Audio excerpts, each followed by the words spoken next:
we are joined at the last minute by Horton the elephant. Here I am. No. Yeah, are you going to lose $10 million up there in Boston? What's going on? Those are the new William Ivy Long costumes? star of Station Screen, William Ivy extra long. Bruce Vilanch. Hello. Hello. Bruce Vilanch, our old friend, has dropped in to do the Broadway Hollywood Squares. Broadway here in New Hollywood York. Squares. Can you believe it? Absolutely. This is our November sweep stunt. And you're worried This is about our November sweep stunt with you here. Thanks a you're lot. worried about the ratings, so you thought you'd come on the show and plug And it. boost That's it up a exactly little right. bit. Give it just a little goose. Yeah. All right, Bruce, we'll touch on various things going on in the theater. But first, the Broadway Squares. You've assembled a very nice panel of Broadway celebrities and Fabulous. stars. There'll be a whole week of them. Nathan Lane, Gene Smart, Vanessa Williams, B.B. Newirth, Brian Stokes-Mitchell, Tony Roberts, Linda Lavin, Michelle Lee, Kathleen Freeman, who's going to, from the Full Monty, right. who's going to emerge, I think, as like Mickey Rooney came out of Sugar Babies, and they say, where has she been all these years? Because she's hilarious in it. Let me ask you, though, if you were not such a force on the Hollywood Squares, would they be interested in doing a Broadway show, or is this something that you pushed through because of your connection to Broadway? Well, no, it was me, it was Whoopi, it was, we were looking for something different to do. And actually, we're doing 3 weeks here, and Broadway is just one of the weeks. One of the weeks is MTV and you know, kind of young rockers who live here, and the other is a sort of a New York week with people like Martha Stewart and Donald Trump and Triumph the Insult Dog from Conan O'Brien, and, you know, I mean, kind of New York artifacts. Cindy Adams. Kathy Lee Gifford is one. There you go. Oh, and Rosie O'Donnell. She's on the Broadway show. Yes, very This good, is very exactly. good. All right, Bruce, let's just chat a little bit about what's going on in the theater world. I believe you saw The Full Monty, I did. and you liked it. I think it's a smash. I mean, it's going to run forever. I'll come back and see it in 3 years when they put David Hasselhoff in.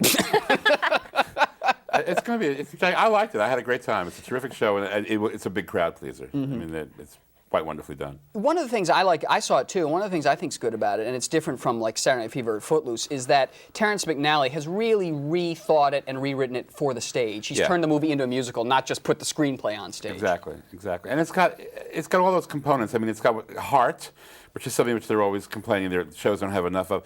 I mean, it's also smart, and it's got a lot of gay stuff in it. It's got a lot of beefcake in it, but it's also got, you know, great-looking girls dancing around and carrying on. It's very, very shrewdly balanced, and ultimately, like La Cage aux Folles, it's a story about parenthood. It's about a father proving himself to his kid, and that's kind of irresistible for almost all audiences, I think. Yeah, absolutely. Now, on the one hand, you have The Full Monty, which of course is a success, and then you have this other thing, The Seussical, which I've been following the unraveling. I've been following the tribulations. Yes. I hope they open it before The Grinch. This is the movie. I worry. That's right. I fear. Yeah. I mean, when Andrea Martin was going to do The Cat in the Hat, I was very excited about it, and then she couldn't do it, and I hear they're having lots of woe. I've turned my column over to them every week in the Post, actually. With Really? what's Has this going become on. Sam Yes. I Am? Do you think I that? do not like So now there's a remakes. postponement. Yes, there has been a postponement of the Seussical. I heard it's now coming in end of November. Is that? Well, this is Rob Marshall's now. Rob Marshall's Seussical, yeah. Cracking a whip. What is this Schadenfreude that goes on in the theater? I mean, we seem to just enjoy watching this thing fall apart. I know. Well, it's not the theater; it's just show business in general. I mean, you know, you're always Schadenfreude, and your success is measured by everybody else's failure. We're just a vicious, backbiting bunch. You know, I think I pointed it out once before. It's like Addison DeWitt's 50 years ago. All About Eve, which I watched again the other night. It's 50 years ago, and nothing has changed. People are running around going, Seussical, Seussical, Seussical. You know, I don't know why. I think it's probably because there's so much pressure, and you know, I mean, these are careers built on insecurity, because you never know that what talent you have is going to be acceptable from one era to the next, or even from one day to the next. It's you know, if you're a neurosurgeon, you know that unless you leave an instrument in somebody's brain, you're pretty much going to have work.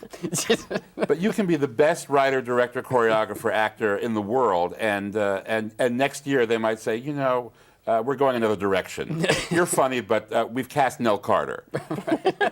I mean, there's so little security in the world, and when the biggest stars can have huge flops, this breeds a lot of contempt. It breeds a lot of nervousness, and what that means is people get vicious. Yeah, well, thank God they do, because I They're would have scared anything to for write themselves. about it. Maybe they can pull the Seussical out. You think so? Well, I mean, it could be sort of a Titanic situation. In fact, I think I sat next to you on the very first preview of Titanic. We did, It's by like, accident. We were there. I mean, we weren't sitting there by accident. But they turned that around, and you know, I think maybe with the Seussical, Ideally, with the Seussical, what they hope is that since they've really been beaten up in the press, it opens up, it does well, and then the story becomes the great showbiz turnaround, Yeah. which is as much a story we love to write as the dumping on people. Things can happen. Yeah. Now, you also saw The Tale of the Allergist's Wife, I did. which you liked very much. I was crazy about it. I think Charles has grown. Charles Busch. Charles Busch. I mean, I adore him. He's a great campy writer. But this is so smart and sophisticated. And I mean, who's writing plays anymore about people who read Kierkegaard? I mean, a woman's a Hermann Hesse junkie. I mean, where do you hear that writing? I mean, even Yasmina Reza hasn't come up with that yet. I was just terribly impressed. It's about real people who have real kind of angst and neurosis. I mean, they're not people who you're going to see in Noise Funk.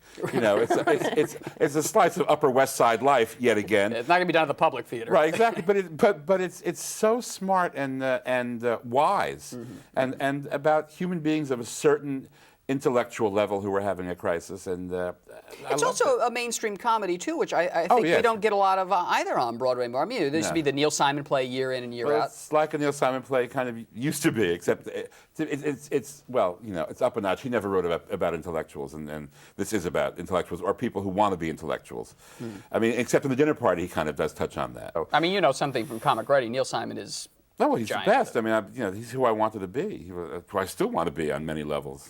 And I don't want to, be married to as many people as he is, but It's got or of that sex. But I mean, he is somewhere between Neil Simon and Charles Busch would be a lovely place to live. That's Bruce Vilanch.